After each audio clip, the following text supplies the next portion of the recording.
behind against Royal Crown. That Royal Crown game, fun. With the way Justice Hazley's been playing with that big guy.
Yeah, I think by 6 o'clock, there'll be a lot less space out there. Yeah, yeah, yeah. Sorry, guy, which one's the handball? It's the one in front here.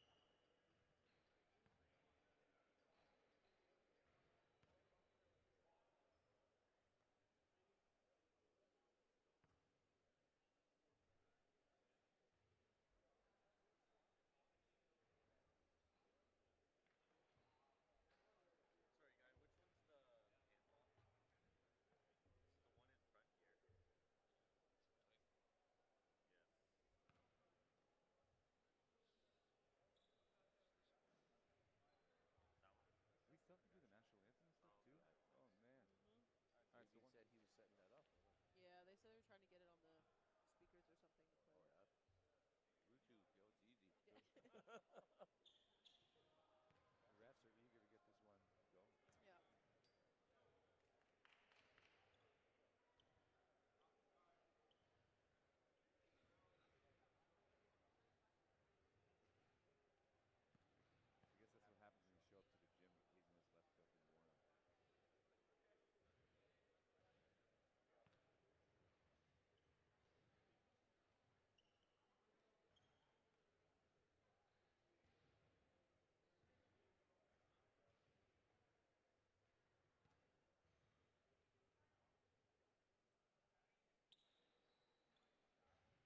score sheets when you Right. said you didn't get them. Oh, you didn't get those either? That should have been easy. I have some of them. I think I was there for 2 I've games. got the final scores. You I know what just I don't should have have done? I the should have taken individual this. players. I missed that too. I should have just got the book and taken all of them. I forgot. More than likely, though, they probably are using the ones from last night when they should be. So maybe the score sheet, if they're Maybe it's using the still book, attached.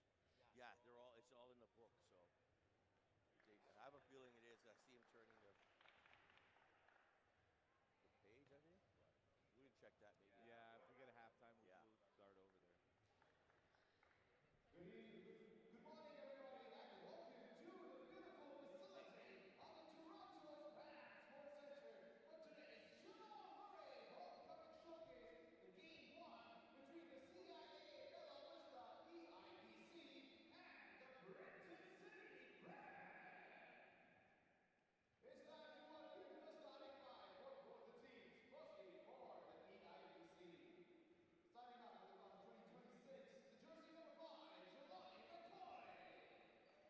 Number 14, Quinn Athanasoulis. Number 26, the Monty of Galway. Number 9, You need that. Ake It doesn't help. We Osue. gotta get. And number You know 25, what? Let me PJ run down. Jamal. He's coming my way. Yeah, as soon as it's done. And now the starting five for the Brampton City Prep. From the class of 2025's number 0, 10, Hard to do a game when you don't know the names. You Dennis. don't I For know. the class of like when 2026, I'm doing number 4, play-by-play too. Sean Like, don't mess around with Sando. me like that. Like, I need From the my class of info. 2026 Need my representative, yeah. You've been trying to get it. I should have had it. Cassandra. So because it, From the class of you want 2026, to number be 14, prepared and you want to not have to worry about stuff Asiano. like that, man. And from the class of Frustrating. 2025,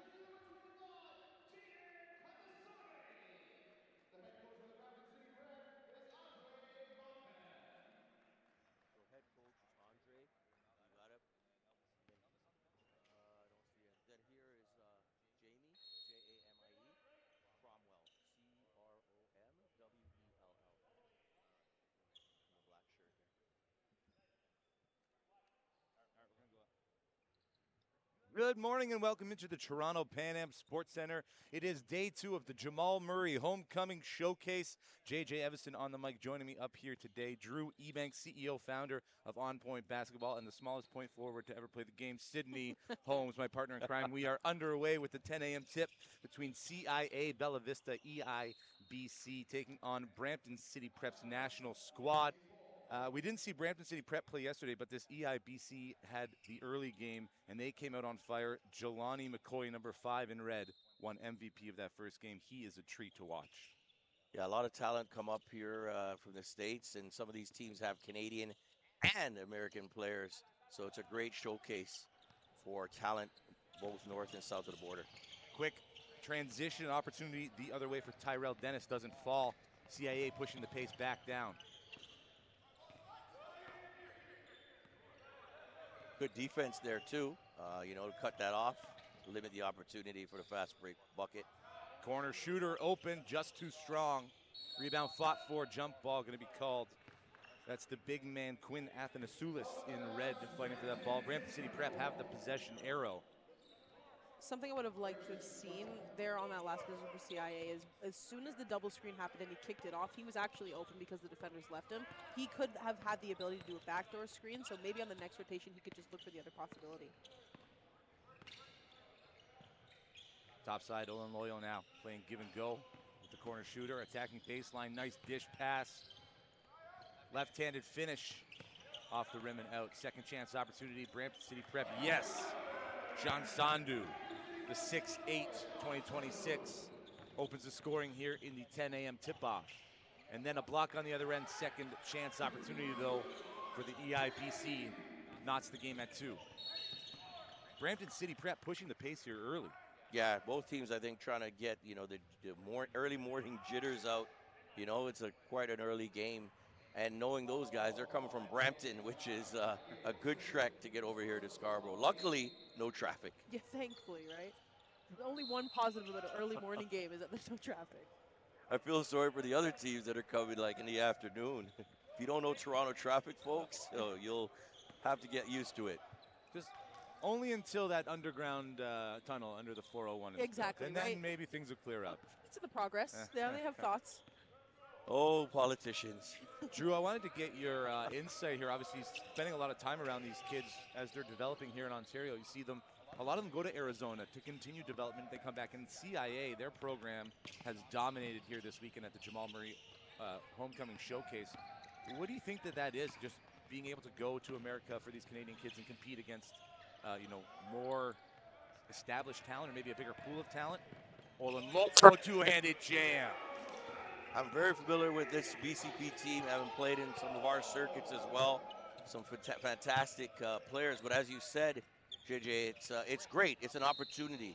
Foul on that play. It's an opportunity for our guys to go down, play against better quality players, consistently. I think that's the difference, and it just ups their level. I mean, I got there halfway through yesterday's games, and I'm telling you, like, these guys that they were playing against, it's like they're cloned.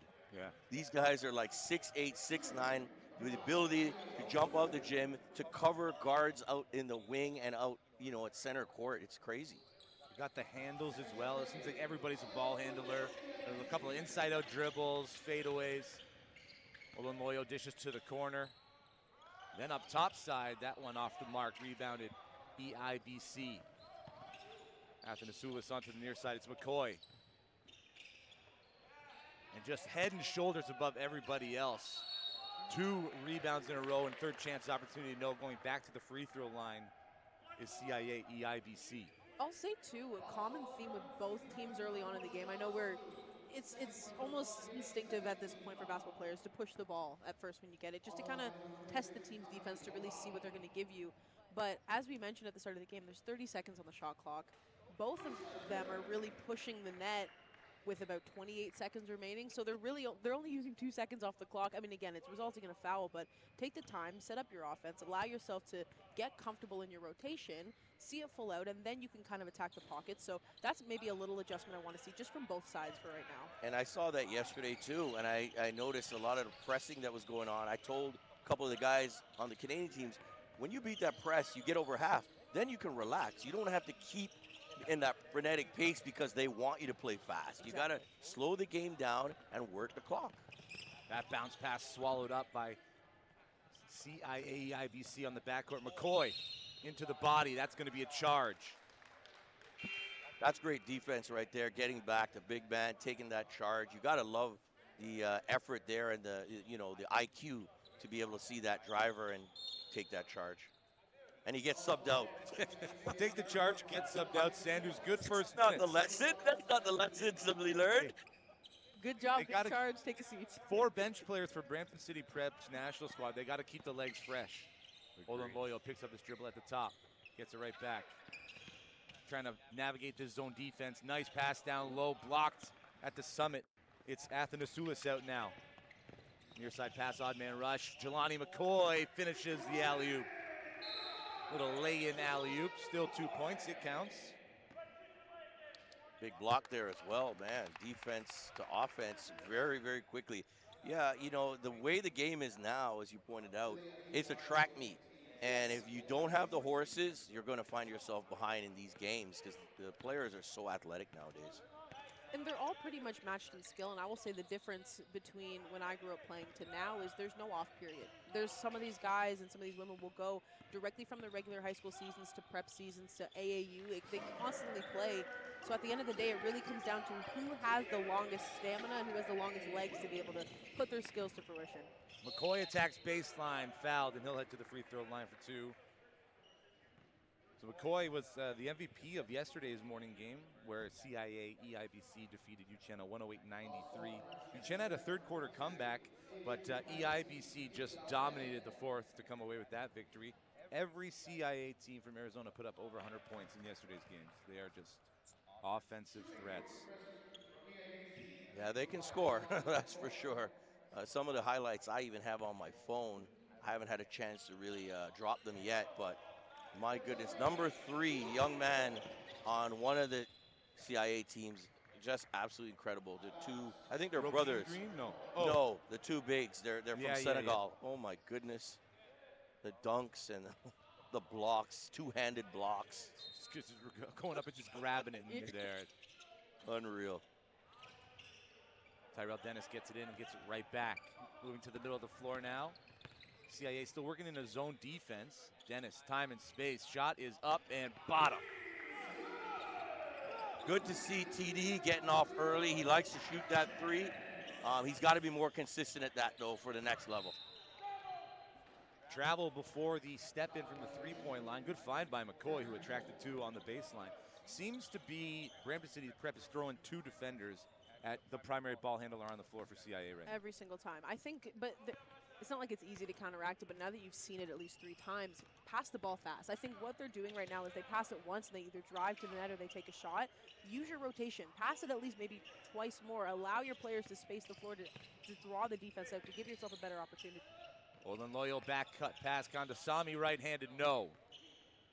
EIBC again out on the run, pushing the pace. It's McCoy, 1-on-2.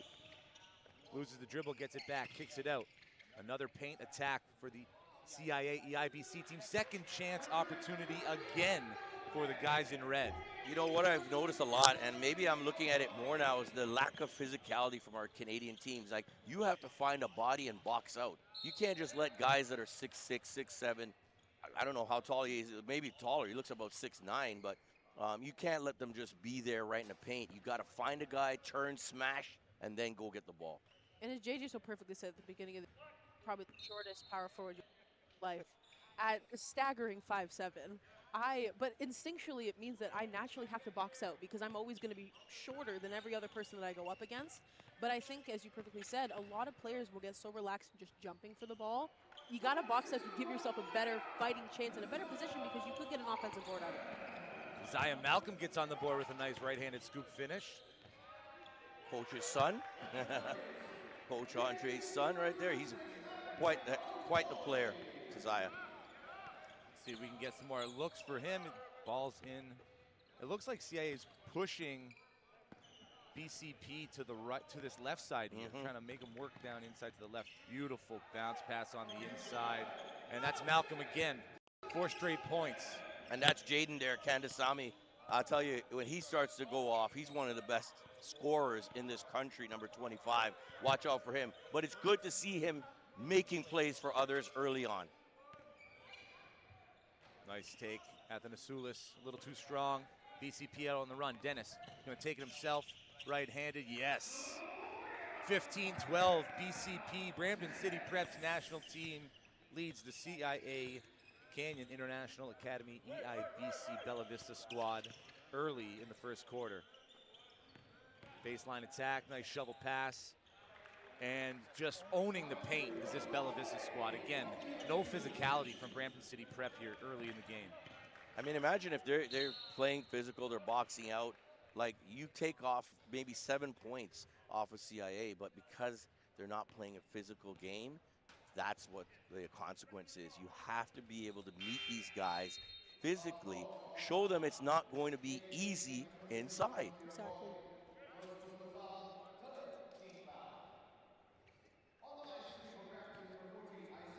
It's always interesting too because a lot of people who don't say basketball is a physical sport, maybe 9 times out of 10 have not played actively in basketball, but it is. It's a physical sport. Sometimes giving a little shoulder to somebody, allowing them to know that you're not going to get an easy lane to the basket, is going to discourage them to approach the net on the next offensive rotation. So you got to be physical. You have to be physical. You have to show your physical presence on the floor. Got to muck it up. Half court set. Athanasoulis down into the corner. Cross-court pass. Jelani McCoy has too much time and space. That rims out. Brampton City Prep now fighting for the rebound. Come away with it, pushing the pace ahead of the pack. Left-handed finish is good. And one opportunity for Isaiah Alien. Great look by Malcolm there to keep his head up.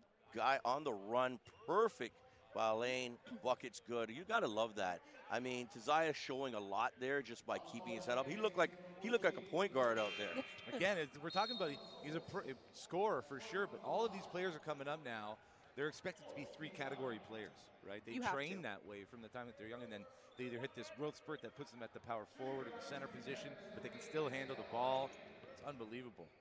I think something that we're also seeing too is physically articulate bigs, which is not something that we've been used to seeing earlier. Is we have bigs that can do post moves effectively, can dribble the ball effectively. It's kind of like they just have the height as like almost another added bonus, but everybody on this team is able to perform at a high level that we weren't used to seeing a couple years ago without these prep programs. Jaden here on the near side, number 16 in red, dancing with it. Picks up the ball, is in some trouble now. Good defense. That's a backcourt violation, and that's good on-ball defense there by Brampton City Prep. Impressed right now by their defense, especially so early in the morning. They are really locked in. Coach Malcolm ready to go. I mean, they were in the gym probably half an hour before CIA Bella Vista showed up. This means something. I mean, absolutely. you want to knock off the American team. Nice play. No way. Just around the primary defender, help gets out of the way, and Malcolm finishes the play with a two-handed jam. I'm used to seeing that. He has developed in the last 2 years into quite the player out of Canada. The push again, 3-on-2, ahead. Oh boy, this Brampton City Prep squad can't be stopped. Another 2 points for Isaiah Alain. Just beautiful finish too with that left hand. That's how you beat a zone. We saw the zone was getting very lax, and Brampton now has the ability to, one, they found the pocket because we saw a drive cut and then a low backdoor bounce pass that they had the opportunity to do. But they're also pushing the ball, and they have the legs, they have the speed, and sometimes that's all you need to do to break a zone. If you have fast feet, fast rotation of passing, that's all you really need. And I will say is a good timeout, honestly, call on CIA's part. They needed it. They needed a second to kind of regroup a little bit, but fantastic effort for Brampton. We're here at the Jamal Murray Homecoming Showcase at the Toronto Pan Am Center. J.J. Evison, Drew Ebanks, Sydney Holmes. Drew, I know that you spent some time at the University of Toronto Varsity Gymnasium this summer in that send-off party for Canada basketball before the Olympics. What did that event show you about the state of basketball here in Canada that you've seen kind of grow over the past 12 years as the CEO of On Point? Man, like, I remember, like, I can go back and just talk about the lack of interest there was for Canada basketball. I think a lot of the guys in the community still think that the players don't want to play for the country. They do. It's significant now playing for your country, but the fan support, shout out Superfan and Rinku, the fan support for that event. I mean, Jamal was there signing autographs. Shea was there signing autographs. If you look on my page, I posted about this event and all the photos that I got of Jamal. Just wanted to be there for the fans. It's so incredible to see. Jamal stayed about 20, 30 minutes after the rest of the team had left the floor, trying to make sure that everybody who came to see him got a word with him or was able to get something autographed. And he is probably, from that event and the way he's performed for Canada, the biggest proponent of players wanting to play for their country. And it's funny, Drew, that you mentioned the fan aspect of it, because I don't know if you remember, 4 years ago you had an interview and someone asked you, what do you think needs to happen for the future of Canada basketball to really have it be cemented in the community and in the country? And one of the first things you said was the fan engagement. The community needs to be able to adopt the league, they need to adopt the players, they need to adopt the team. So it's almost interesting that, I want to say you kind of predicted it, I'll give you that you, with the fan engagement becoming bigger than it has ever been with over the past few years, is probably one of the biggest proponents of why it's been so successful, along with the talent that we've seen. The talent that's coming out of Canada is, over the past few years, has been astronomical, and it's been way more comparable with the States and everything like that. But the community really, truly needs to adopt it for it to be fantastic as the way it is. And I think that was something that you had coined 4 years ago before we had really cemented itself. So it's interesting that it's kind of coming to fruition now. It's a 10-point lead, Brampton City Prep. Whip pass, far side, shot is up. That rims around. Rebound falls to the hands of Olunloyo, who gets hounded. And that's going to be a foul. They're playing great. They're playing great. I think they're starting to play a little bit physical, guys. And again, you know, just to keep adding to it, it's events like this, we need to come out. People got to get up out of their bed, you know, because you got to come here. You got to see these players. Some of these players are going to be playing in the NBA. you got to come out and support. I know it's early, but I want to see more people out for the 10 a.m. game. Yes. You know, it's all about what we can show. The fact that you can show people are here, you know, for sponsors and potential sponsors. Hey, we want to be involved because, you know, there's 300 people here. You know, I'm sure this afternoon there will be, but we still need our fans to be more engaged and support. If an event like this is in the States, the stands are full from the morning, I'll tell you that much. Absolutely. Jelani McCoy dancing on the near side, has a shooter in the corner, stepping out of bounds. And this boundary here at the Toronto Pan Am Center does prove to be a little difficult to navigate the light gray line, thick gray line around the gym. I'll also say, too, a way they can avoid that is to stop trapping themselves in the corner. That's the second rotation where they've buried themselves so deep in the corner that they have no option to either step out of bounds or to turn over the ball. A way to alleviate stepping out of bounds is don't put yourself so deep in the corner that you don't have much room to go. Talk about effort on defense. It's beautifully contested inbound pass. Nothing easy at this point. This first quarter is coming to a close.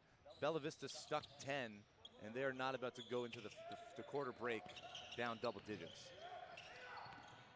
Nice dive and take to the rack. Fouled on the way up was Walter, and he'll go to the free throw line for 2. Gotta like his length. I don't know how tall he is, but he looks to be 6'10". Yeah, that's where I was putting him. If he told me he was 7 foot, I'd I believe it. Just see him there standing beside Jamie too. He is tall, got the, you know, he's a basketball player. That's what he is. He's got a basketball body. He does. High school is so much different nowadays. Like, we talked about the play style and the athleticism, but it's just the natural height off of most of these guys that we'll see, and that's why the playing pool is just getting so much more competitive. Because it used to be there was the one-off guy that was the 6'5", the 6'8", but now we're seeing a consistent basis of guys that are just above 6'5". So I think it just makes the overall pool just naturally more competitive. Wait till you see some of the guys that were playing yesterday. It's scary. Well, coming up after this one, we've got CIA's grind team against Royal Crown. Royal Crown have a 7-footer from Australia that Justice Hazley, their point guard, loves playing with. He's a big alley-oop guy. Into the front court, Jamal Samuels into the corner. Shot is off the mark. And every time there's a shot up from Bella Vista, there's a couple of red jerseys in the vicinity trying to collect that offensive board. Got to box out. You can't let up here. You don't want this 9-point lead to be cut before the end of the first quarter. Samuels now working into the pick and roll. That one kicked out of bounds by Olin Loyo. 35 seconds left in the opening quarter. Fresh, well, I guess not a fresh shot clock, but 24 on the shot clock, as there's 30 seconds each shot clock here in this tournament. 10-minute quarter, 6 fouls. Samuels to the hoop, gets the harm, and he'll go to the free throw line for 2. Yeah, it's kind of like a modified FIBA this weekend. 6 fouls, 30 seconds, shot clock. They were kind of confused yesterday, some of the coaches. Like, what are we playing here? Samuels good on the first.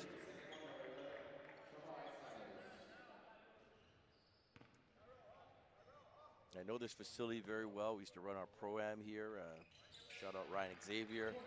Years ago, it's a beautiful gym. Scarborough Shooting Stars, yes, home court until they build their new arena. Mr. Sam Ibrahim and company. Handoff. Olin thought about the shot, heads downhill. The Gotta extra shoot that. pass. You're so close. You're so close. It's one of the most frustrating. There are 2 things that I find very frustrating in basketball. When you're at the hoop and you don't shoot your own shot, and as a big, catch it high, keep it high. Don't put it to the floor. Yeah. That's where trouble's going to come. 7 seconds left in the opening quarter. Samuels over the timeline. Working on Olin Loyo. Gets to the free throw line. Pounding defense, the pass, and shot off in time, but doesn't go. So after 10 minutes of play, it's 24-17. Brampton City Prep leads CIA EIBC's Bella Vista squad. We'll step aside for a quick break and come back with second quarter action. Ontario Basketball reports good sporting behavior from student athletes, coaches, and spectators, and requests your cooperation by supporting Ontario Basketball. Opponents and officials in a positive manner. Profanity, racial, sexist, or other abusive comments, or any other intimidating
for the PA. We are back here, 10 more minutes on the clock before halftime.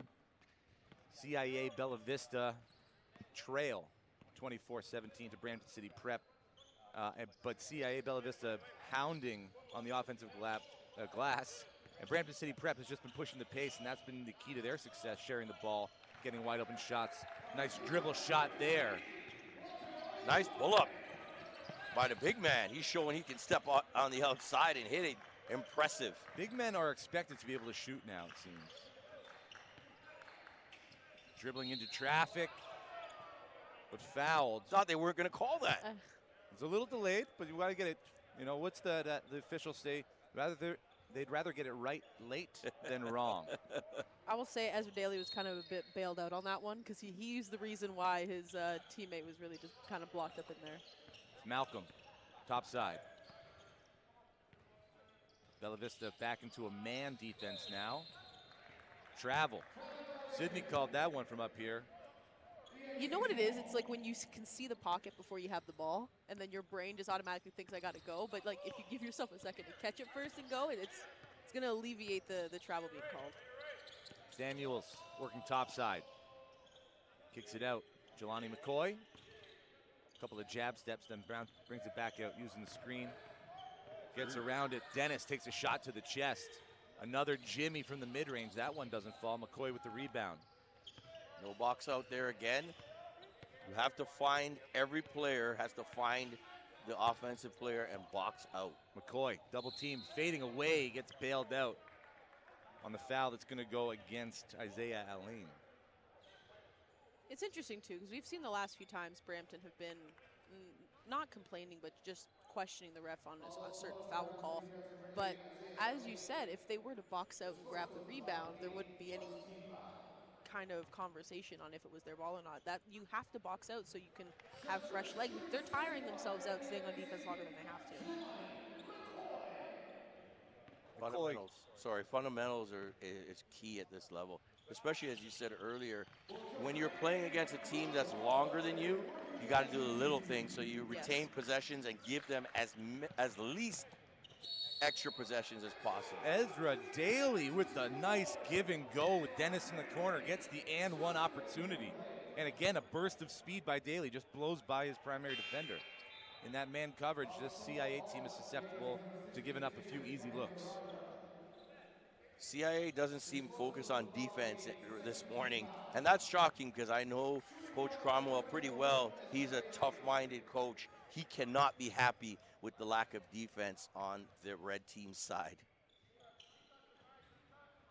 Oh, the extra point just bounces out. McCoy up the near side now, working on Dennis again. Dennis swats it away, loose ball corralled by CIA. The handoff, taken into the paint, one bounce, and that's going to be an offensive foul. The shoulder getting into the chest of Alain there.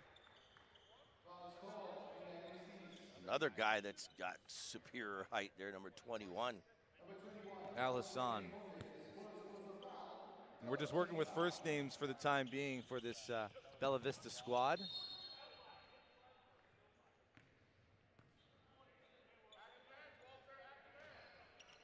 Full court press, Bella Vista. Samuels getting away with maybe a carry. Kandasamy kicks it out, wide open shot. Nylon for Antoine Pusey. Looks like the ball's really bouncy today. Very great shot by Pusey. You want to see Antoine get into the game. He doesn't get a lot of opportunities to let it go, and that was a great shot. Hands into the body there, coming away with the steal. With the run out, 4 straight points for Pusey. And I saw his mom here earlier. I know she's always in his corner, and very happy to see him score a couple buckets early. I mean, it's defense leading to offense too, right? McCoy from the far side off the near iron. Dennis with the rebound. Odd man rush. Dennis kicks it out. Shot is up, and another 3 falls for Brampton City Prep. The lead now up to 13. They're playing well. They're moving the ball. You know, I think now they're starting to get a little better physically in the game, and it's resulting a lot of baskets for them. McCoy gets some space. That time the rebound, a lane above everybody else. BCP, another shot from deep, another made three. This time it's Busey. He's got 7 points in just a matter of minutes here in the second quarter. It's like CIA, they're running back on defense, yes, but they're not running back with a purpose. They're just running back to get back, and they're not actually running to the open player. So it's resulting in easy shots for Brampton. Stolen by Dennis. It's a 4-on-2 this time. Dennis just walks into a three with numbers ahead of him. That's a great call. Take that shot. You got rebounders heading to the net. And Dennis lifts this team's lead 39-21 with 6:35 remaining in the second quarter. I was not expecting this kind of start. She thought he could have given it up a little bit early, but he's feeling it right. That was a heat check right there. He let all the defense go by and just pulled it up. TD, Dennis has been working on his game. He looks to be more comfortable. A lot of times he would get rushed. He looks comfortable. He's in rhythm right now. And as you guys know, this sport, when you're in rhythm, everything, the basket seems like it's 20 feet wide. Yep. Tyrell Dennis, a 6'1" guard at 2025. You've been around these kids as they're making these decisions about what to do after high school. And everyone's D1. Everyone wants to be D1. There's so many avenues now. No, they're not. Right? There's so many avenues to get to that next level, and you got to be patient, especially with the talent pool as wide as it is.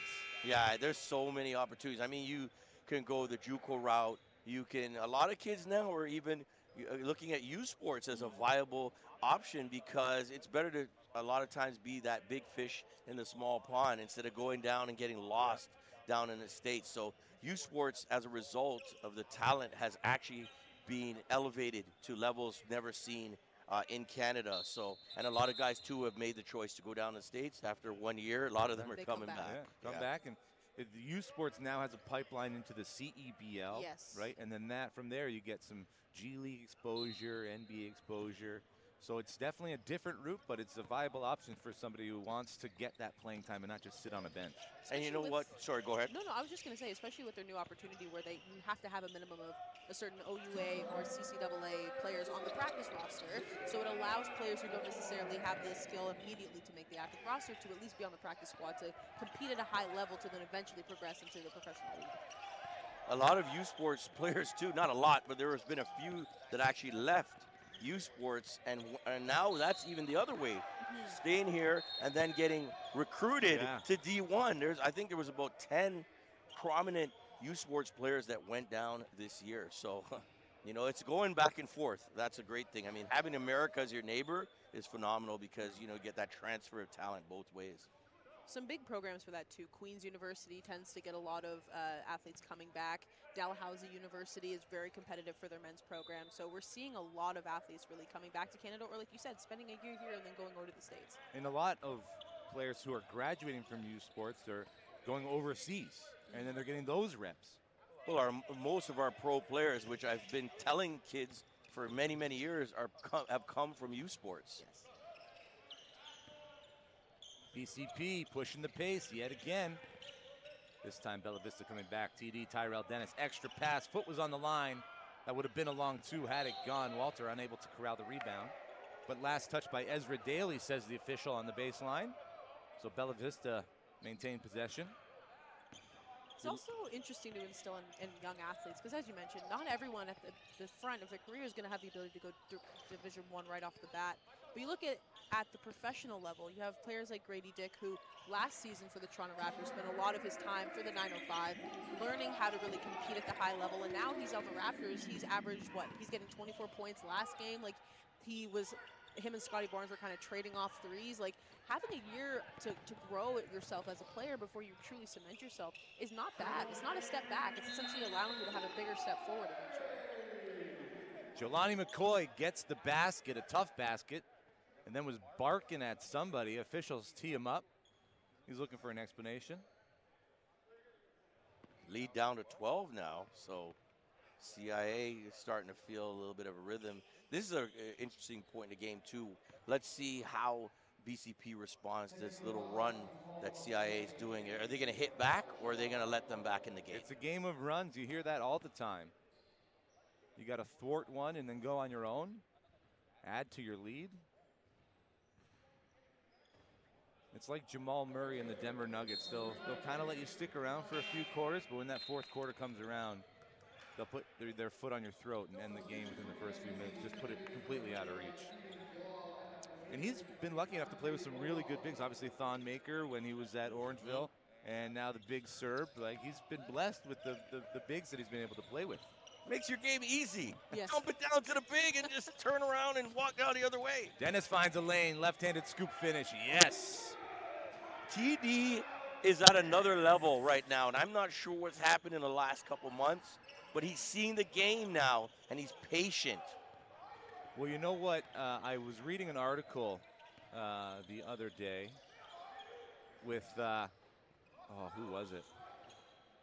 It was another CIA ball player, Canadian obviously, down playing in Arizona, Miles Sadler. And he said when he started focusing on the intricacies of the game, each little detail, a little bit more focused on those, that's when he noticed a shift in his game. I'm wondering if TD, Mr. Dennis, isn't on that same kind of wavelength where he's thinking about the little things more intently. Athanasoulis kicks it back out, diving and stepping out of bounds. Court awareness. You got to have court awareness. And it was a good job passing the ball and relocating, but the second you relocate, you got to look at where your feet are on that court. You actually have to look down. Yes. Like, are these players looking down to see where the line is? Because then it's easy, as you said, to set up where you need to be. You should never be catching on the line. Like, a whole foot on the line is unacceptable on the wing there. I will also say, too, CIA aren't really setting themselves up effectively. What they're doing is they have the point guard bring down the ball, and then if the point guard drives to cut into the middle, the two bigs are just chilling there still. So they're blocking their own teammate. They're allowing the defense to already be in position, and then their only option is to kick it out to the corner and we've seen multiple rotations now. They don't have true court awareness yet. I can understand it's a different court to play on. It's a bit of a thicker line, but do it once, do it twice. The third time around, you shouldn't be making that mistake. 2 straight offensive rebounds for Keenan for Bella Vista, but jump ball results in a possession for Brampton City Prep. Dennis has it. Trying to shake his primary defender, gives it up. Waiting for him to start cooking, number 25. Far side, pulls it. Elaine trying to corral the rebound, but doesn't, and that bounces off his leg and out of bounds. Yeah, Jaden Gandasamy had small spurts in that first quarter of some scoring, but we're waiting to see him jump off the score sheet. What's interesting about him, too, is obviously like most athletes, he'll play prep and then he'll go to AAU, but he also competes in the Brody League, which is interesting, too, because for a lot of people, the Brody League has been becoming more prominent over the last few years, but he doesn't stop. Like, he's actively playing, because in my mind, Brody kind of conflicts with AAU, but he's just constantly playing and competing in basketball. Elaine corrals the touchdown pass. Here's Kandasamy, the shovel pass. 3. Another example of, they probably would have called the 3 seconds anyway. Yeah. You're at the basket, ready to finish, and then you just dish it off. I get there's like a level to being unselfish in team basketball, but sometimes you just got to call your own number. It's like in my head that it makes no sense if I'm here to pass it back down to somebody who's like further away from the basket than I am. Daly steals it, finish it with 2. A little contact in the back there goes uncalled. But Ezra Daly can get up with the best of them. BCP is focused right now. Leads up to 14.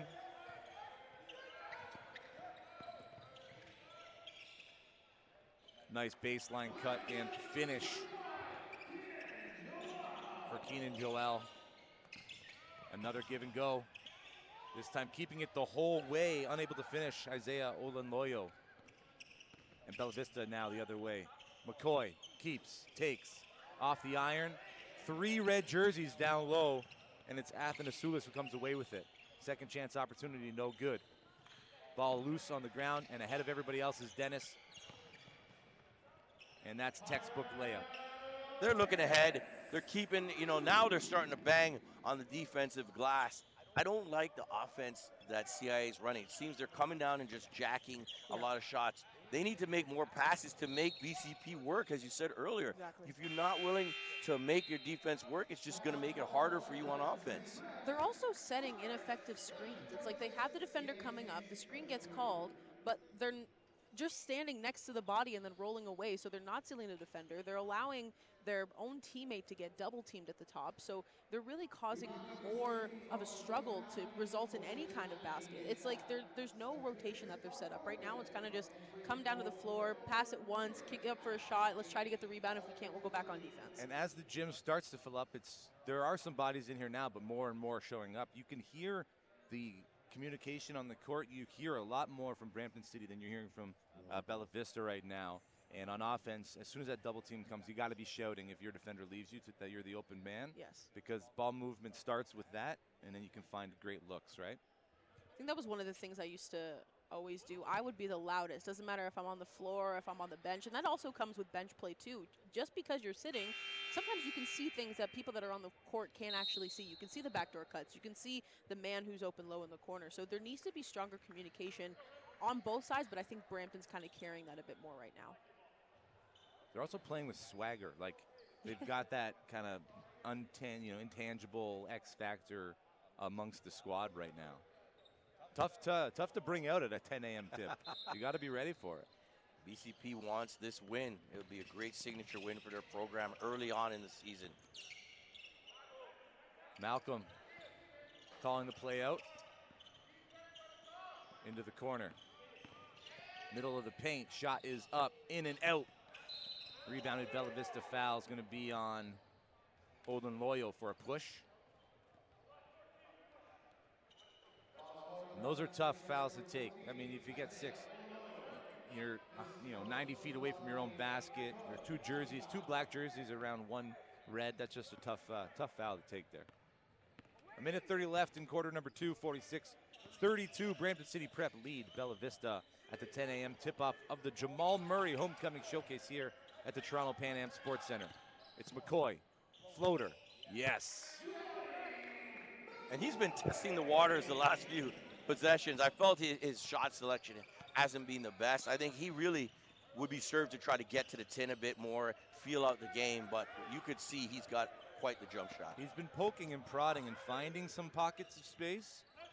Let's see if that doesn't open up a little more for him. Malcolm, yes, left-handed finish is a thing of beauty. I like the way he snaked there. He kind of looked like he was going to the right, then took it to the left and finished. He's got the physicality. It's hard to defend him when he starts to take off for the drive. Samuels gets it down low. Good movement, off-ball movement results in an open look from Athanasoulis. Doesn't go. Second and third chance opportunity. That time Keenan with the putback.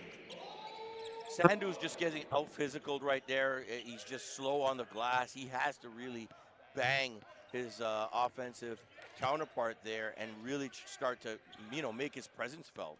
We're not really seeing any kind of maybe an energy from Sandu right now. Like, I understand you kind of get stepped on a little bit later, but you got to play with physicality. It doesn't matter how long you've been sitting for. You got to push it as soon as you get on the floor. Shot from the corner. Good. Gandasamy coming hot before the end of the half. Shot is up and off the rim. That was a close one for Jamal Samuels. It is 51-36 at the break. 20 more minutes of action coming up from the Toronto Pan Am Sports Center. Again, it's JJ Evison alongside Drew Ebanks and Sydney Holmes. Stick with us. We'll be back with more basketball after this.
Welcome back inside the Toronto Pan Am Sports Center for the Jamal Murray Homecoming Showcase Day 2, day of competition. J.J. Evison alongside Drew Ebanks and Sydney Holmes. Brampton City Prep lead CIA's EIBC Bella Vista team 51-36 after 20 minutes. Bella Vista's come out strong early with Jelani McCoy taking a lot of the shots, and the bigs for Bella Vista just being a threat on the offensive glass. And it's been kind of scoring by committee for Brampton City Prep. Tyrell Dennis, Josiah Malcolm, Olin Loyo, Ezra Daly, a couple of buckets, as well as Jaden Kandasamy. So probably a deeper team on the one side. We'll see kind of what the second half brings us, but what are your expectations coming out of this break? Well, I just walked by the bench, and Coach Cromwell for CIA is not happy, and I know him. He does not like to lose. You could see he's got a permanent scowl right now because his team, he actually has a permanent scowl when his team is winning, Jamie. So right now, let's see how they react to a little bit of a scolding at halftime there. For BCP, just moving the ball well. If they continue to play good defensively, they'll be fine. Well, Jelani McCoy misses, but the second chance opportunity is good from Namdi Ogali. And now Brampton City Prep get their first look at an offensive set piece. Stolen and out the other way. Ayaya Osunde. And one opportunity, and it's a chance for 5 straight points out of the half. And the opportunity to bring it back to a 10-point game for Bella Vista. Yes, you mentioned Jamie Cromwell, and what I overheard him say is we can't walk to anything. The guys just aren't putting their effort in right now, and that's all he's asking for. Give me some effort. On that last play, I mean, if you're Terrell, you're already beat there. You're at a disadvantage. The player is a strong player. You can see he's not affected by that foul. You got to let that one go and regroup. 5 straight points to open the second half here for Bella Vista. BCP pushing the pace. Kandasamy dribbles it off his own foot and out of bounds. Back-to-back offensive possessions that result in turnovers. BCP looks a little hesitant right now coming out of the break. Here's McCoy from 3, no. Offensive rebound. Going right back up with it. No good for Osunde. McCoy again from inside the paint. There's 5 black jerseys around Jelani McCoy, and he draws a foul. You know, and I hate to point this out, but Antoine Puzzi on that rebound, he's right there on the baseline. When the shot goes up, there's no turn to find the defender. He just stands there, and the ball goes to the offensive player, I should say. You got to really, find a guy on those offensive rebounds and prevent a second chance opportunities. And as you mentioned, fundamentals are key, and especially when you're playing at such a high level that these guys are. The team that is able to execute the fundamentals on a consistent basis are the ones that are going to make the biggest impact. Held ball, jump ball, possession. Favoring Brampton City Prep. You're seeing more black jerseys kind of fall into that protected area when the shot goes up. It's all about getting hands on loose balls and getting low. Carry called this time. Good call. Good call. Hand came under the ball. It was really unnecessary. He didn't have too much pressure there at all, really. You know what I've noticed too? There's more of a players sometimes have the specific style where they're like casually coming up the floor and they'll turn the ball over on their hand. But it's as soon as you hold it, because we see in the NBA, a lot of the players will do that at a more consistent basis. But that call is going to be made here more often than not than it will be at the NBA. Pussy head up the whole way. Malcolm had time and space, steps inside the 3-point line. Bottom for Malcolm. Is there even travel in the NBA? Because some of the plays you see LeBron do, you're like, wow, and other players. Nice dish. The 3-step step back that they can do in the NBA. Olin Loyo gets a hand in the cookie jar. And that'll send Namdi Ogali to the free throw line for 2.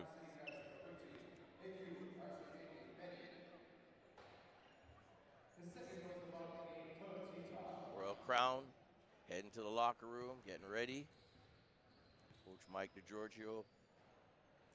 He's used to this gym as well. Yes. Scarborough Shooting Stars assistant coach. It's always interesting. I've always said that when you're a team coming to the gym, we mentioned Brampton was already on here warming up well before CIA was even in the gym. But when you are a team who you all look the same, you got the same tracksuit, same basket bag, it's just like you already look official coming onto the court. There's a sense of like mental intimidation before you even set a precedent on the floor. So being on the floor for early for warm up, walking as a unit, walking as a team, it'll already instill the other team that, oh, they're official. They're a professional team already. Behind the back pass to McCoy. He can't finish. Last touch by Brampton City Prep. Change of opinion there. Off a 25 foot. So Brampton City do get the ball. McCoy's looking for a foul on that last attempt. But 2 steals in this quarter for Ayayi Osundi. And he is just hounding on defense for the primary ball handler. Trying to get that defense to lead to offense.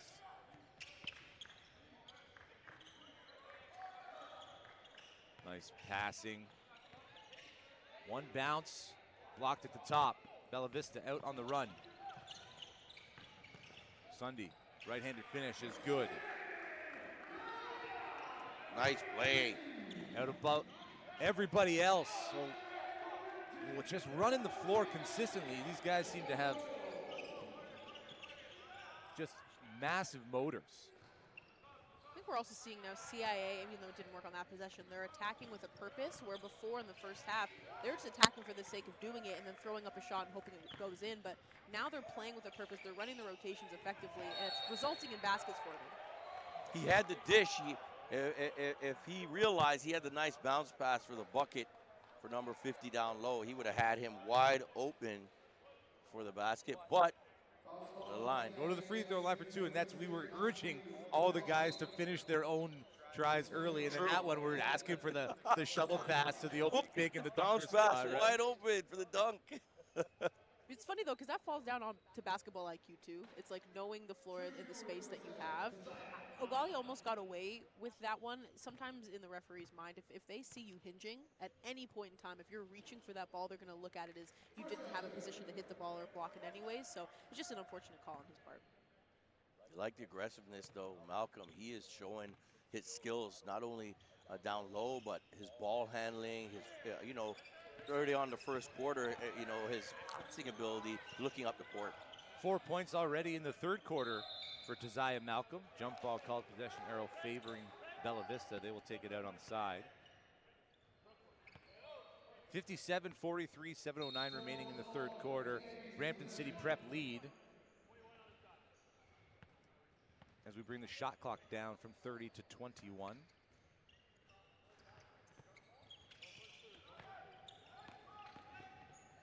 Baseline attack up and under, can't get the spin was Osundi. And out the other way, Brampton City Prep, Gandasamy.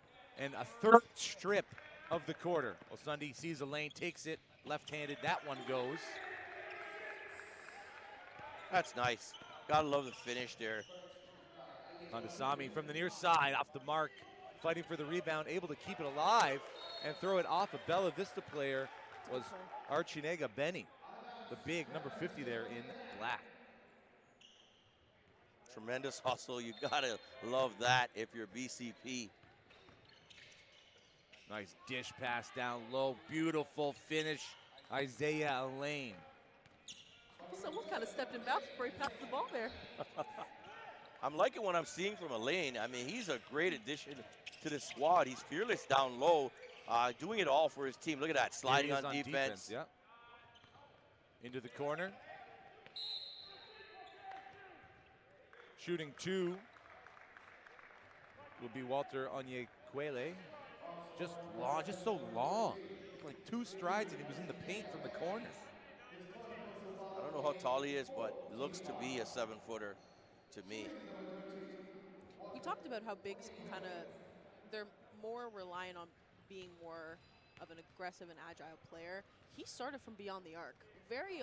We're not seeing it in past years, but more often now we're seeing bigs have the ability to be shooters, to be shooting from the block, shooting from different positions that bigs aren't naturally supposed to be in. And his aggression in this game has been a key point for CIA's success here. Elaine grabs the rebound off the missed free throw, gives it up to Gandasamy. Moving into the paint, dancing from the free throw line, off the mark. McCoy the other way, traipsing down the left-hand side. Euro stepping into the paint, blocked at the top by Elaine. And a travel is going to be called. he's confused right now. McCoy's like, I'm getting fouled in the first half. Now I'm driving, and you're calling a jump ball.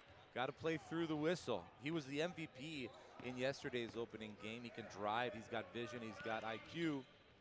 But when you get under his skin, his game goes a little off. Samuels. Sunday inside, trying to use the glass. That's tough shot. The pass ahead intercepted by Samuels, and now sloppy pass up ahead.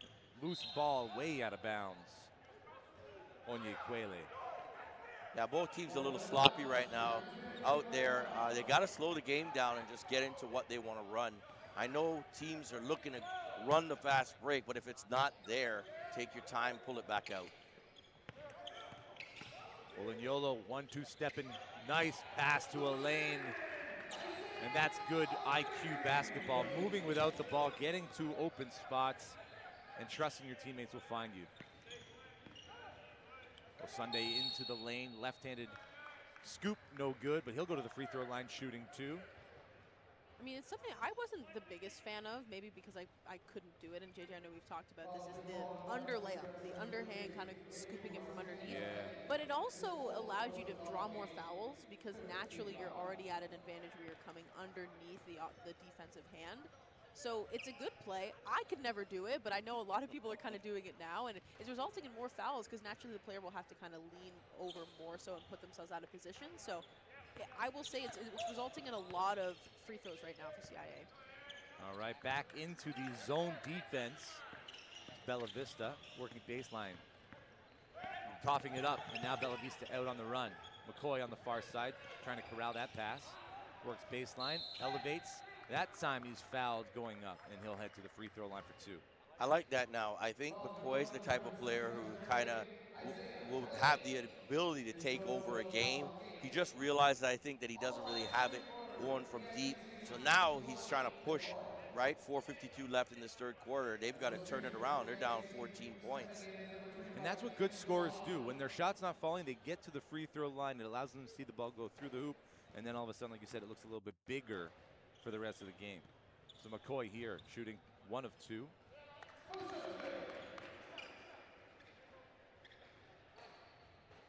Chance to make it a 12-point game. That one rims around and in. Let's see if CIA can make a little bit of a run here and get back in the game. Foul on the arm with the side out. And I've noticed that head coach of Brampton City Prep, Andre Malcolm, has been a little more animated here in the second half. He was kind of sat on the bench a little bit more, calm, cool, and collected there in the first half. But he's not loving what he's seeing from his team here in the third quarter. I know we kind of praised Brampton on their communication. We haven't really heard a lot of that in the second half so far.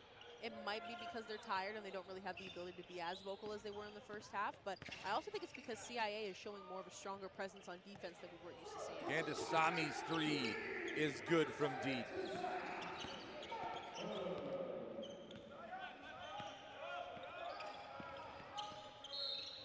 Trying to work around that. Screen Jemai Samuels, but right there, step for step, was Jaden Gandasami, the 6'2", 2025 senior.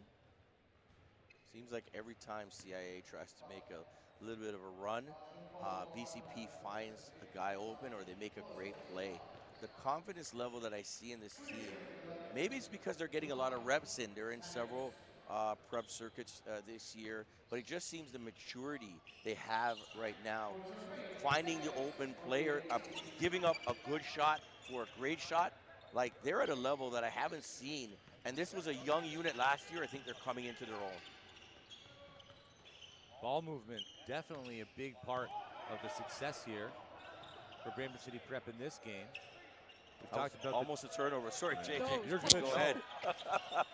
It was almost a travel as well. Josiah blocked at the top. And Malcolm will go to the free throw line for two. A lot of free throws being shot here in this third quarter. The physicality stepping up. I think they're realizing that, we want to win. We want want to win this game. You know, CIA coming up from down south, they don't want to come here and lose to a Canadian team. And the Canadian team says, hey, this is our chance to put ourselves on the map. Exactly. That always used to be my favorite thing in the AAU circuit is you would always go and you'd be the Canadian team. It's like they don't know how to play basketball. They're only sports hockey. They don't know what they're doing. And then you see them start to kind of sweat when it gets into like the third or fourth quarter and you actually have a bit of a lead on them. And so I think right now Brampton has everything to gain, nothing really to lose at this point because there's already kind of a double standard coming in where everyone expects the American team to kind of come in and represent. So I think they've shown out definitely so far in this game. Into traffic, tough finish, Namadi Ogali, and he goes to the free throw line with a chance at an old-fashioned three-point play. Beautiful find by Jamal Samuels on the pick and roll. And I think the American teams won every game yesterday as They well. did, that's right, yes. They put up numbers. This Bella Vista team put up 108. Who we're going to see next, the Grind team, they put up 107. And the Nike squad, 110. So very, very big offensive games from all the Canyon International Academy squads that are up here this weekend at the Jamal Murray Homecoming Showcase. Denver Nuggets play the Toronto Raptors tomorrow night at Scotiabank Arena. So I guess we have an opportunity to possibly see Mr. Murray in the building? I heard their plane landed around midnight last night, so maybe a little later this afternoon, who knows? Get some rest, Mr. Murray, the Blue Arrow, and come on out and watch some great high school ball. Samuels finds a lane, can't finish it. Offensive rebound, Bella Vista. Samuels relocates, that shot off the near iron. Rebound fought for, jump ball, possession, Brampton City Prep. 65-54, 11-point lead, and it's kind of been between 14 and 10 for the last few minutes here of the third quarter. As we approach 3 minutes remaining in this third quarter, Olenloyo dances baseline, steps on that gray paint, out of bounds, and another turnover. Remember, Brampton City Prep had 2 straight turnovers to start this quarter. Another one there. Kicked ahead. Into the corner, good double team. I don't mean to be so negative on that play, but in my head, he already had 2 defenders on him.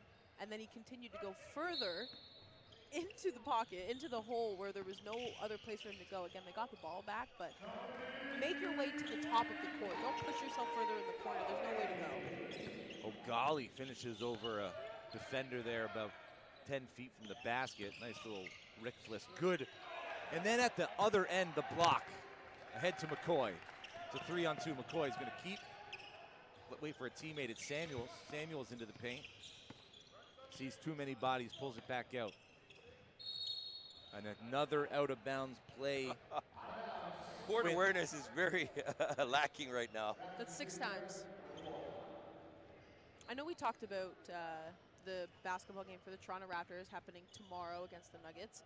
This is also a pretty monumental year for the Raptors organization anyways. This is their 30th year in the NBA. We have Vince Carter, his jersey getting retired on November 2nd. So there's a lot happening for Canadian basketball, but it's also nice to see that within those 30 years, we now have a strong developmental program for men and women in high school programs. We see a strong developmental program for AAU circuits.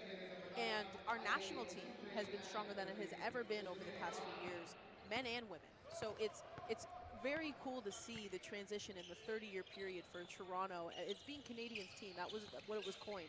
But now there's so many different outlets and there's so many different options. So within that 30-year period, the growth has been fantastic to see. I heard the average price of that Vince Carter game, and it's against Sacramento. You know who's on Sacramento? I heard it's $500 bucks is the average price. That's including 300 level.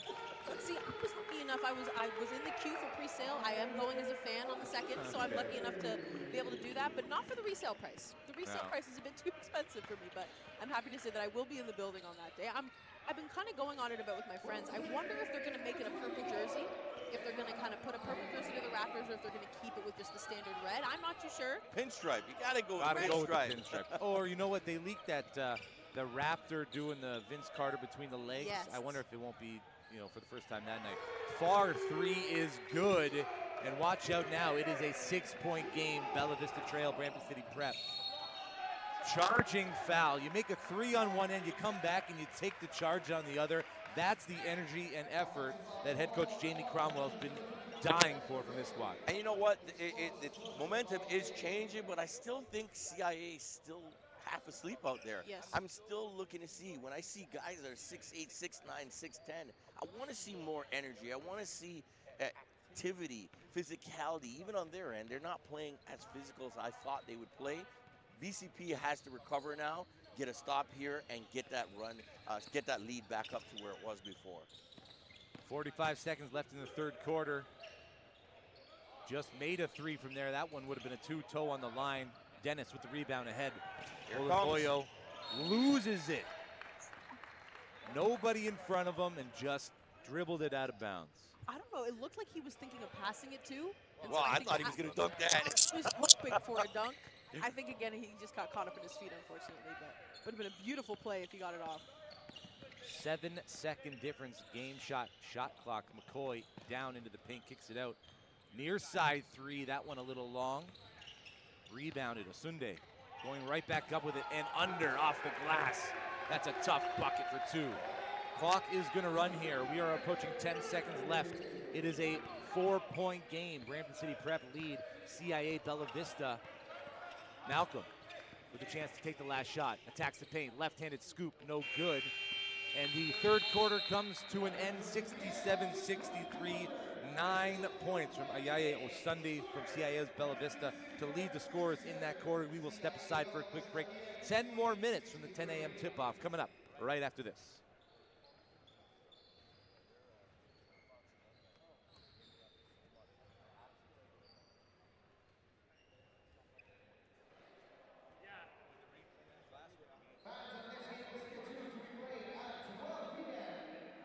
It's going to be the CIA Grind versus the Royal Crown Scoop.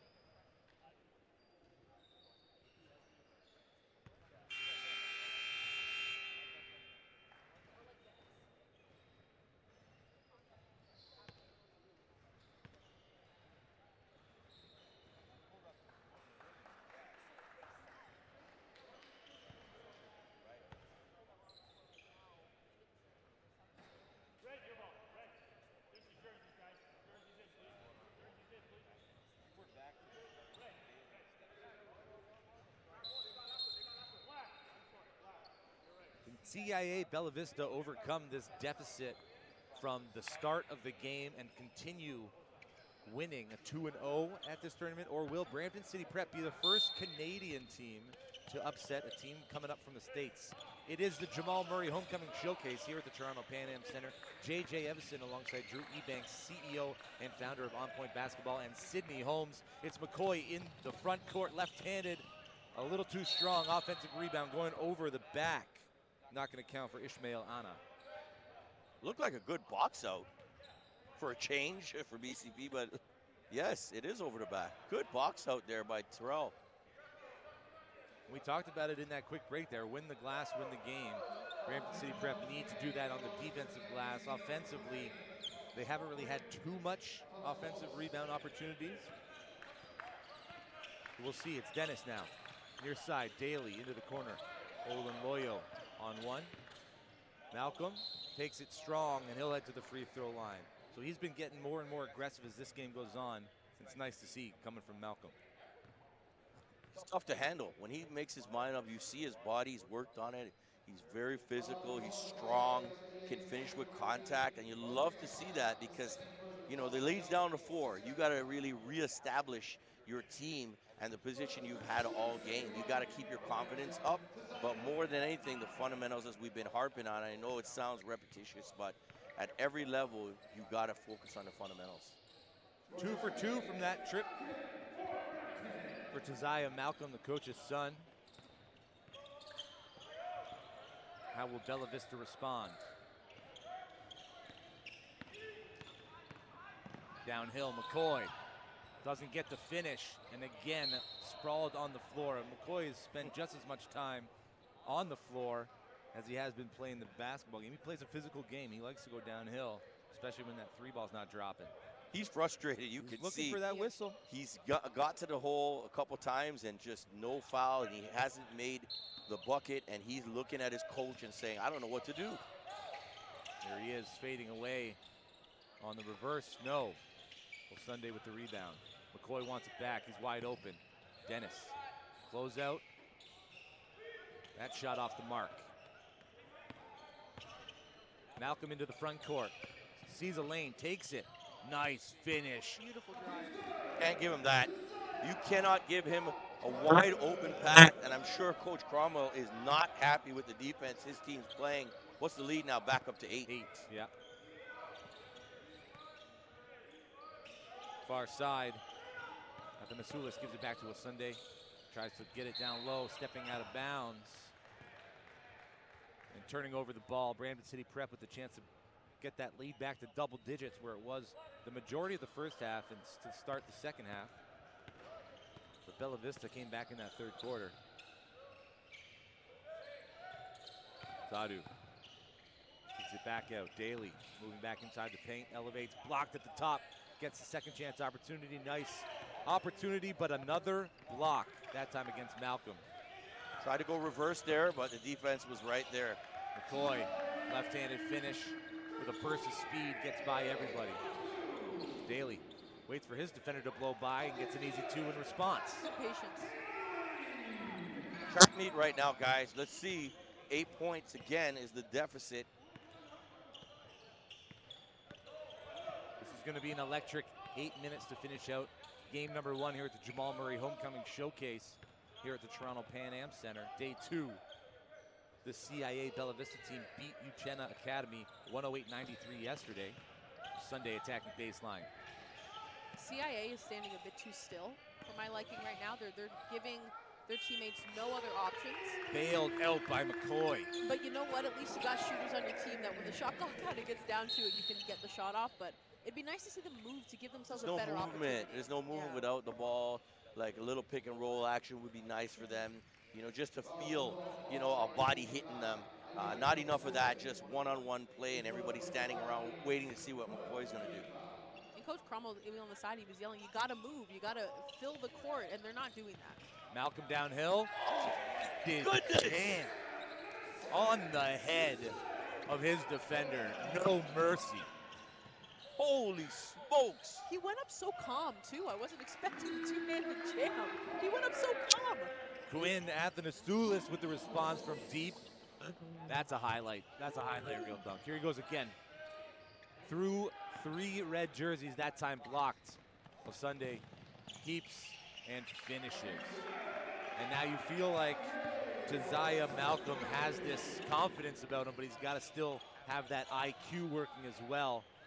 Defensive rebound, missed shot by Olin Lumbe. Oh, Malcolm's been engaged the whole game. He's been physical. He's gotten to the hoop. That was unfortunate. They're on the reverse, getting blocked. Those guys got a lot of length. But you love the energy he's brought to the game. I think the rest of the team has to follow his lead right now. It's key. 3-point lead, 6:39 left. Let's see what they have. Even so, looking back at this, I definitely one of the talking points for Brampton is going to be their ability. They need to keep a lead. They had a solid at one point. It was 14 points, kind of fluctuating between 14 and 10 points. And now it's within 3. So they need to work on their ability to keep a lead when they have it and just extend upon it. Elaine checks back in. The Brampton City Prep. The mid-range off the mark by Sandu. Sunday now in the front court for Bella Vista. Uses the screen. Gets to the free throw line. Kicks it to the corner. That shot is off the iron. Rebounded offensively by Bella Vista. Second chance opportunity. No good. Fading in from the corner was Athanasoulis with another 2 points. It's a 1-point game. 6:06 remaining in the fourth quarter. Dennis over the timeline, gives up to Malcolm. Steps into a 3 off the iron. No one there to trace down the rebound. Not a good shot. Out of bounds. Not a good shot. They're frazzled right now, BCP. They're not playing their game. And on the glass, you see what's happening. 0 boxing out. Guys are getting second, third chance opportunities. If you refuse to get physical, you're going to lose games. So if you're Andre Malcolm, what is the message to your team at this point, right here, right now, knowing less than 6 minutes on the clock, and you have a chance to take Bang down somebody. CIA? Yeah. Bang somebody, hit somebody. Even if you get an offensive foul, at least the guys know, as you said, Sid, that you're there. Like right now, there's no fear in the paint from CIA. They're getting everything they want. You got to be ready to step up and not rest on the fact that you had a 14, 15-point lead in the first half. Now you have to show what you're really made of. It's a close game. It's going to go right down to the wire. It's a 40-minute game. You got to play all 40 minutes. Exactly. And essentially, too, there's 30 seconds on the shot clock, longer than normal.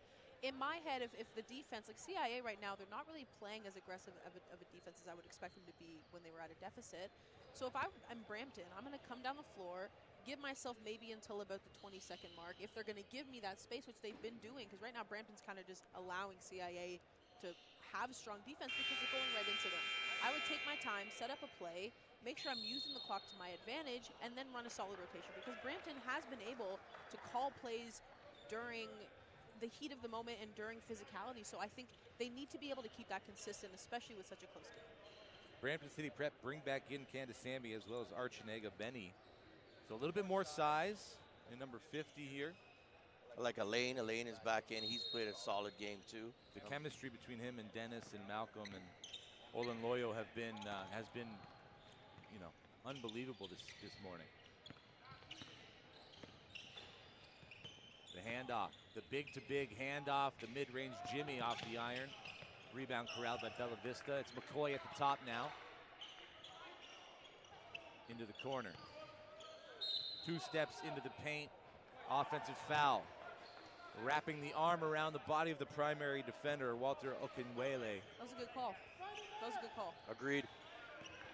He was I like the swimming a effort. little bit. He Yeah. was swimming a little bit. I like the effort. I like the fact that he wanted to get to the hoop, but you can't use that off arm. No.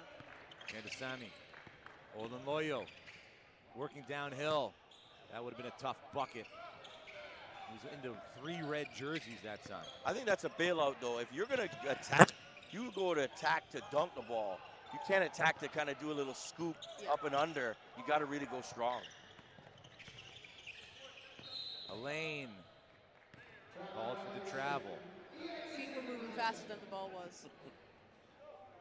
It's just small little mistakes now that in this fourth quarter could have an impact on the result of this game. It's tough, too, you know, guys, when you're playing this game and you have a big lead for most of the game, and you're wondering, where the heck did the lead go? And you're doing things that you weren't doing in the first half. Deep 3, pure from Quinn Athanasioulis. This is their first lead? First lead of the game. 77-75, under 5 remaining. And another steal knocked out of bounds that time by Osunde, but he is, as soon as the ball's near that timeline, his hands are in the area trying to get that steal, that swipe. What Brampton needs to do, or whoever's carrying up the ball, because he's so quick that you have to turn your shoulder a little bit to at least turn it maybe into a reach possibility, because if you're straight on him, he's too quick. He'll get the ball every time. Dennis keeps, and stolen by Osunde, who's out on the run. Coming back, Elaine, the monster jam, just getting it. The rim. Thought that might have been a rim rejection for a second. That would not have been good, JJ. The rim, you know, the hitch, as we called it.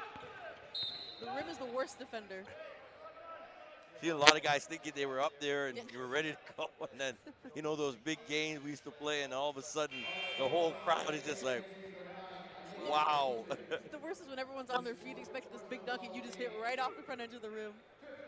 Osunde picks up his 4th foul, 5th team foul of the quarter. Dennis to the free throw line with a chance to cut into the lead, now held by Bella Vista. He makes the first. We're also in a bonus position now for Brampton, so CIA just needs to be very, very mindful of the fouls that they're willing to give at this point. Bella Vista +2, 4:15 remaining in game number 1 here at the Jamal Murray Homecoming Showcase. Another 3 is up. That's off the back iron. Olin Loyo into the front court and stepping out of bounds. Another turnover for Brampton City Prep. It looks like Bella Vista are asking for a delay of game. as Isaiah Olenloyo just dropped the ball and it rolled down past the baseline out of bounds. You know, when you talk a little bit about not like intimidation tactics, but like mental tactics in Absolutely. That's basketball. a big part of the game. I mean, rolling the ball. I mean, simply in my head, if that was me, I would have said, "Oh, I'm just rolling it to the ref." I didn't know he was there. You know, it gives me time to walk back on defense and have an extra second to take my breath. That's what I think. Dennis switches on to McCoy. Good defense on McCoy. Osunde, drop-off pass, no. Picks it back up. Working baseline, trapped. Three is up, off the mark. Second chance opportunity at the Masulis. No box out there again. Shot clock resets, so lots of time here for Bella Vista still. The shooter was easily able to come and get his own rebound because Elaine didn't find him. McCoy off the mark and trying to box out, but just unable to get position. Isaiah Olenloyo draws the foul, and going to the line, Amadi Ogali for the opportunity for a three-point play, pushing this lead further for Bella Vista. And now clock management comes into it. So we're seeing all aspects of the game of basketball really having an impact on this game here, this 10 a.m. tip-off. Clearly, BCP's razzled. They're frazzled right now. They had a lead, it's gone, and they don't know how to get themselves back into it. They can't rebound on the missed free throw. Third chance opportunity, and again, Ogali finishes at the rim.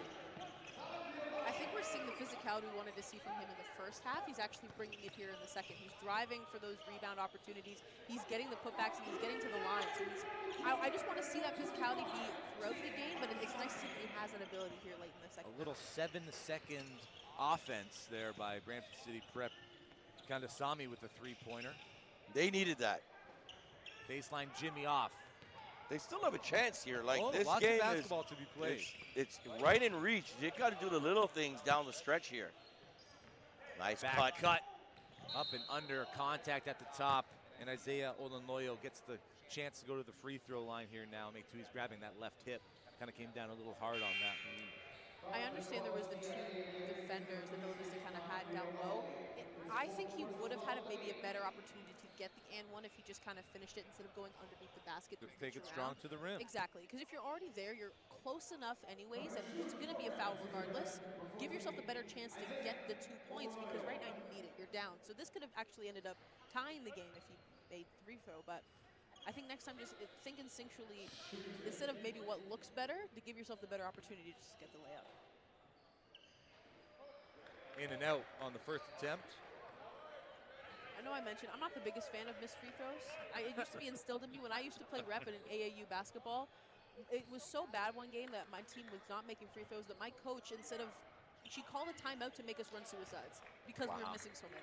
So maybe it's just because I have a little bit of PTSD from like not making any. Mid-game suicide will do that to you. I mean, hey, it worked, I guess. I don't know if that's going to work in today's game. No, not at all. Samuels picked up the dribble. McCoy, extra pass down low. McCoy has it up top as we approach the 2-minute mark. Double teams, jump ball, possession arrow favoring Bella Vista. That was Agali's fault. If you're going to set a screen, there needs to be contact on a body. That was 100% his fault. He did not set up McCoy well enough because he got the double team. You need to, if you're going to set a screen, set it on somebody and roll effectively. Bella Vista are going to call a timeout to talk this one over, this inbound play here. As we saw the substitution, Pusey comes back on for Brampton City Prep. So a little bit more tenacity on the defensive end, I think, is what they're looking for to close out this game. 3 points. It's close. It's tight. Let's see what BCP has. This game really should have been theirs. They kept doing what they had to do. But you know what? It's a game of runs. You don't expect a team with this much talent on CIA to just lie down and take a loss in Canada. They're going to want to keep the record going from yesterday. But, you know, this is going to test the mettle of BCP. Do they have what it takes? Because this would be a huge win, as we mentioned, a signature win for them over this CIA team.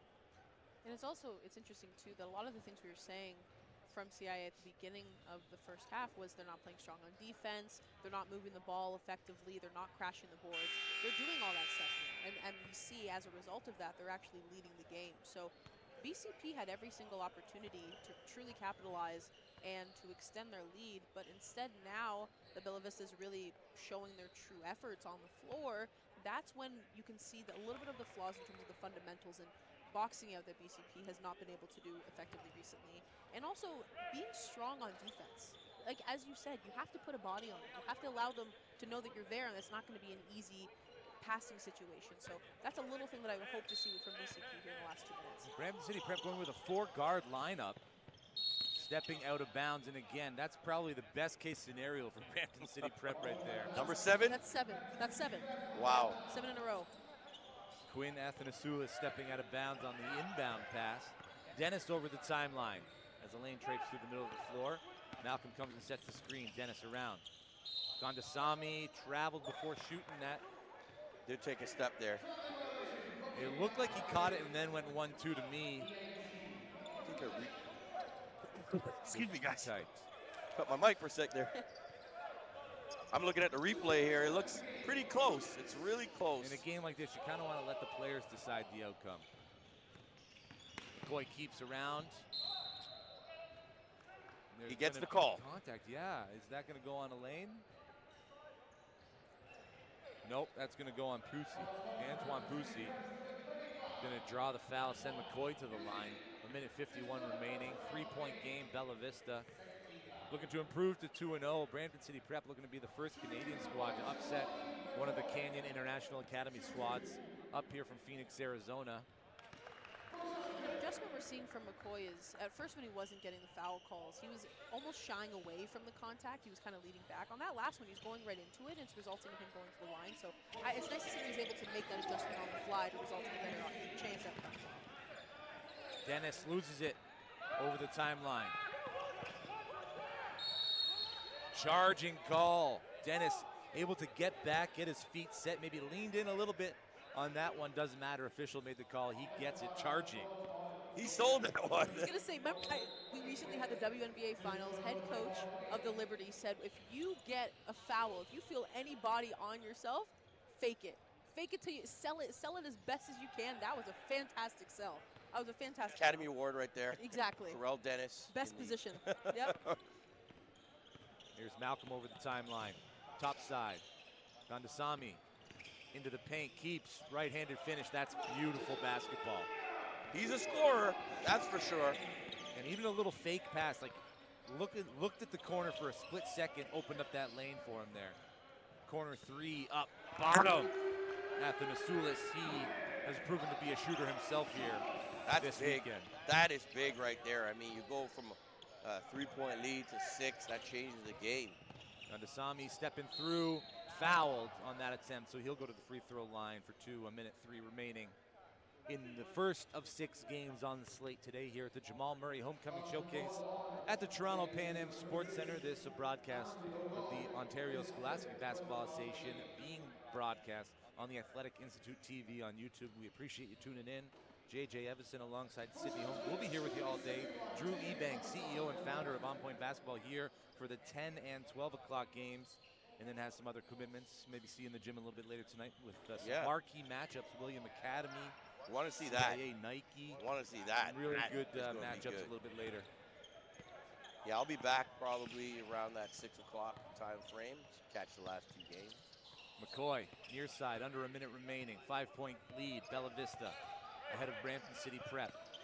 Working left, pull up Jimmy, McCoy, no good. Rebound, corralled by Bella Vista. He should not have been able to get anywhere near that basketball. Shot clock reset, so Bella Vista can just run the clock down, and the foul is going to be intentional to Jaya Malcolm. It's going to be a side out, no bonus opportunity yet. I don't know if there's a bit of a miscommunication on BCP's part, but they let that clock run down way too long before they committed a foul. And as we said, like in the second half, they went away from the things. They were doing very good in that second quarter, part of the third, rebounding and boxing out. Maybe they're tired, as Sydney said, you know, they weren't doing it, the physical things that they did in that first half. Samuels to the far side, now waiting to get fouled. And Malcolm commits another foul, going to be another side out. Shot clock has been turned off for the remainder of the game. So would you just foul here until you get to the bonus, or do you go for the steal, then foul? Yes. Go for the steal, then foul. You have to give yourself as best of an opportunity as you can to get a basket out of it. 5-point lead right now. It's not insurmountable. If you can get that steal, even if you get a 2, it still makes it a 1-possession game. If you get a 3, then you're only down 2. So they need to go for that steal, as you asked about. And then if no steal, they got to foul. I was surprised to see for the last 2 minutes head coach Andre Malcolm putting out a smaller lineup, knowing that they need to rebound the ball defensively if they're going to win this game. In my thought, he might have been trying to maybe put more of an effort forth beyond the arc and kind of getting more of those jump shot opportunities. But the shots haven't been landing for them here in the second half. And I know I mentioned it earlier. We talk about on-the-floor communication, which Brampton was really, truly leading at in the first half. In the second half, you can tell that it's the mental of them losing such a heavy lead, and now they're down by 5 points is really affecting them. And you look at the bench, as soon as the players go off the floor, they're slumping into the chair. You can tell they're already mentally checked out of this game. But it's not like it's that big of a margin that they can't make at least a solid effort to bring it down a little bit. So at any point, doesn't matter the deficit, you have to remain engaged to give yourself as good of an opportunity as you can. All right, will they guard the inbounder? No. They're going to try and double who they believe is going to get the ball on the inbound. Goes baseline. Nice first move. Fouled again. And that's 3 straight fouls on Malcolm, so we got to watch out for that too. I know we're into just seconds away from the final buzzer, but he's been one of the best offensive players for Brampton City this morning. You got to keep him in the game if you want a chance to win.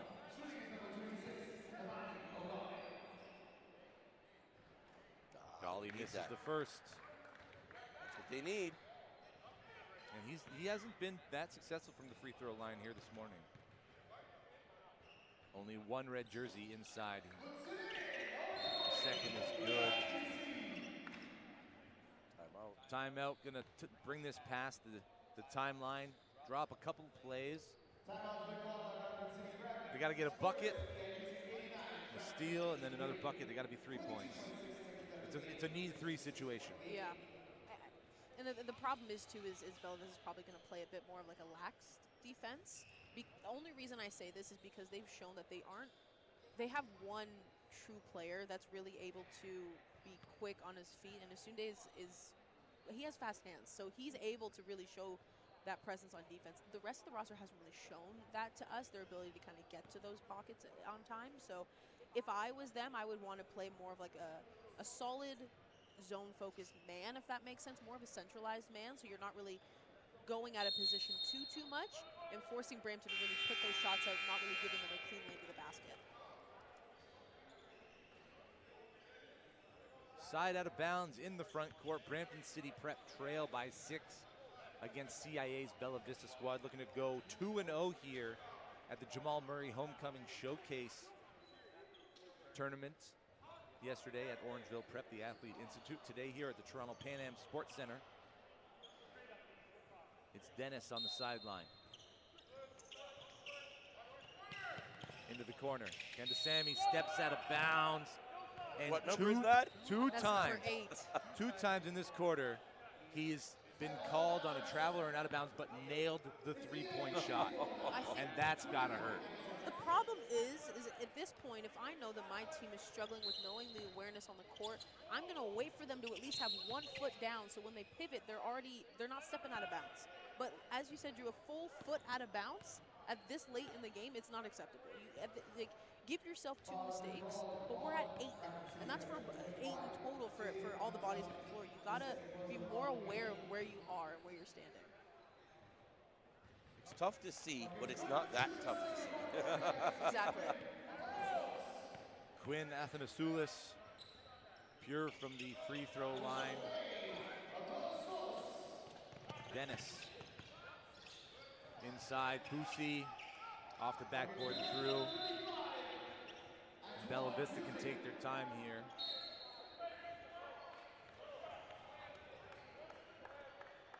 They call it technical. They did call it tech. It's going to go on Pusi. After a delay of game warning earlier, he now gets a technical foul, touching the ball after it goes through the hoop. Athanasoulis misses the technical free throw. We haven't really seen it from him during this game, but Athanasoulis, I want to assume is a shooter. It hasn't really been knocking down for him, but it's interesting that he's not switching it up. Like, he's been shooting multiple balls from beyond the arc. He's sunk a couple today and yesterday, but the looks that he's getting are unbelievably wide open. Exactly.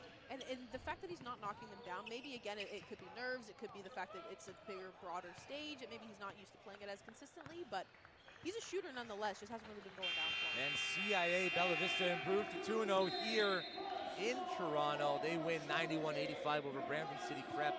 Brampton City Prep came out strong, but slowly and surely Bella Vista chipped away at that lead and came away with the victory. A couple of great performances by Jelani McCoy. Of course, Osunde and Walter Onyekwele lifting up this squad led by head coach Jamie Cromwell. 2-0 here in Canada. We will step aside. The next tip-off coming at you at 12 noon, about 11 minutes from now. It is CIA's Grind versus Royal Crown. The three of us, JJ Evison, Drew Ebanks, and Sidney Holmes will be back on that call.